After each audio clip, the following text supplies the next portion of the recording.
No matter how many times you replay what happened, the outcome is inescapable. This is your month. Cold Storage and Psycho Killer both going to be in theaters at the same time. Is this the first time this has happened to you? I think so, yeah, 100%. It's wild. Is it just the best feeling ever? It's really, really fun. I think, I filmed both of them back to back as well, so it's so bizarre that they've both ended up coming out at the same time. That never happens, but hopefully people aren't going to be sick of me, but... No, we'll have to do the Georgina Campbell double feature on February 20th when Psycho Killer hit theaters. You've been dubbed very quickly in your career as a scream queen, so to speak, but there are elements of Jane in this film that felt very final girl to me. Mm-hmm. What's the difference between the two? Oh my God, I have absolutely no idea. I think a scream queen normally is a final girl, I feel like. Usually they're the ones that kind of get to the end of the movie. So I think to me, they're the same. I don't know if I can really give you a difference. I think it's fair to say she checks both boxes, because to me, a final girl has to escape from the killer. And that happens with Jane in this film without giving too much away. Mm-hmm. This film, Psycho Killer, has been in the works for almost 2 full decades. The first draft of the script was way back in 2007. I know by the time you signed on, you saw a very different version of probably what existed back then. That being said, did Jane change at all from the script that you first read to what you eventually shot?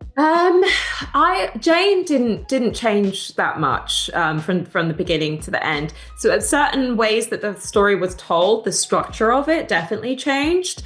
But she didn't really change. There was a lot of conversation. I can't really talk about it, but there's a big plot point for her that there was lots of conversation about whether that should happen or not. And we actually ended up shooting 2 versions. Okay, well, spoiler alert.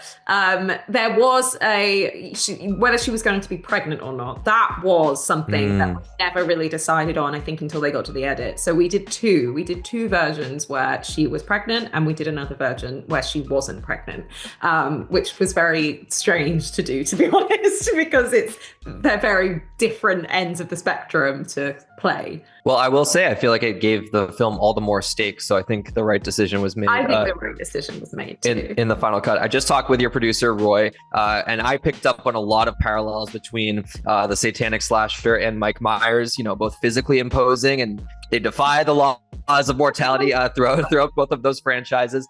For you as Jane, did you take any inspiration from Laurie Strode, the final girl in the Halloween franchise? I mean, every final girl kind of ends up coming to your mind. I feel like in this situation, I didn't. I felt like I really clung to the fact that Jane is a cop.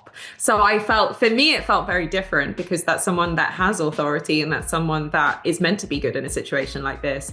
A lot of times I feel like the final girl is someone that's finding themselves in this situation.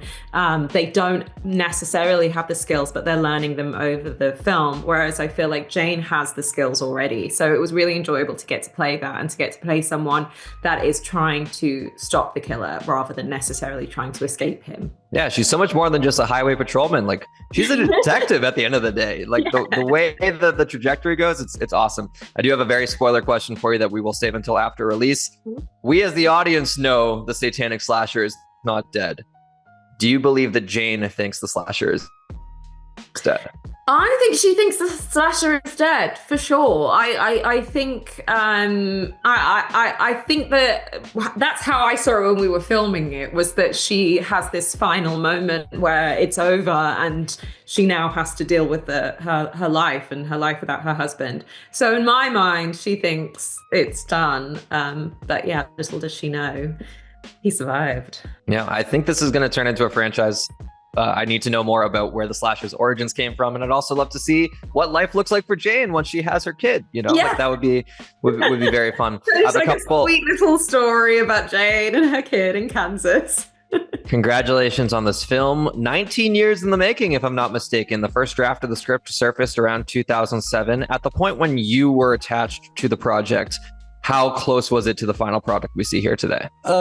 Very close. I mean, because like I wasn't involved with it in probably like 16 of those years that were in development with other directors and other producers. And it was just like I came onto it. I read the version of the script I really liked and then helped put it together. Amazing. I have so many questions about the satanic slasher. I really kind of want to do a deep dive onto this character.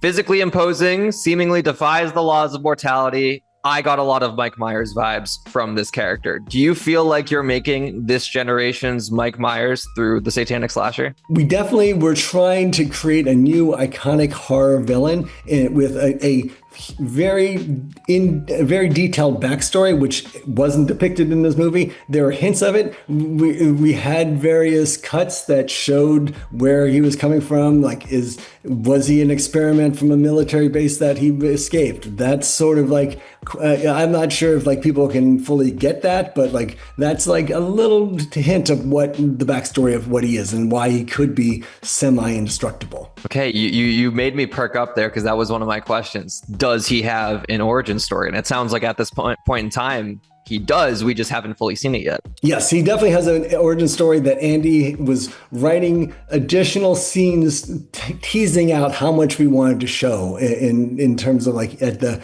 very end. In this film. Because based on how this film ends, I feel like there's an ambition to do a franchise. Am I wrong in that assumption?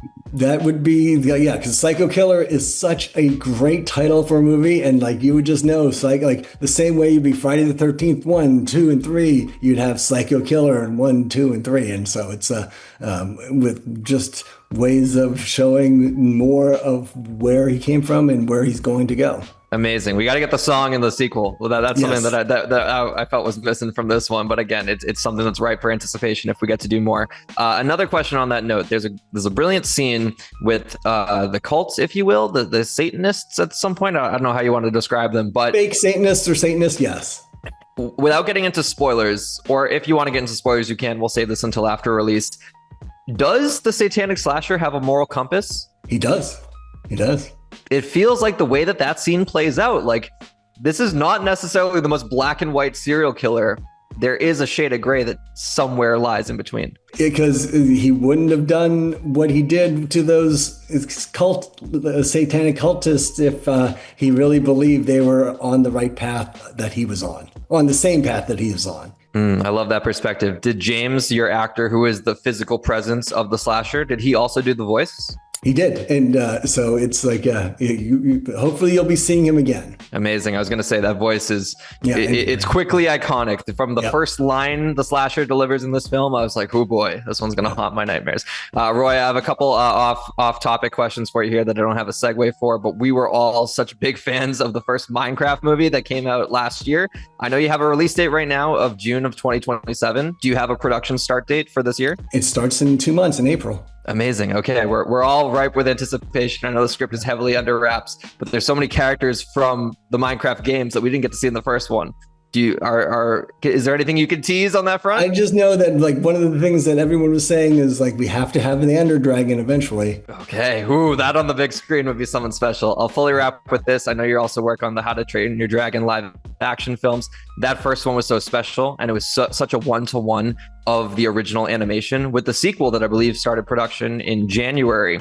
Do you plan on adding in any original scenes, any original character arcs for the follow-ups? I wouldn't want to spoil anything because this animated sequel worked so well. It's like, how much do you want to mess with what's working? And then we'll also have Cate Blanchett and coming back to reprise a role in a live action setting. So it'll have some new things, but we don't want to mess with what works. Very fair. Well, you're satisfying all different genres across the board with your work. This movie scared the crap out of me, and those two movies that I just referenced are going to put a big smile on my face next year. Roy, thanks so much for your time today. You're welcome.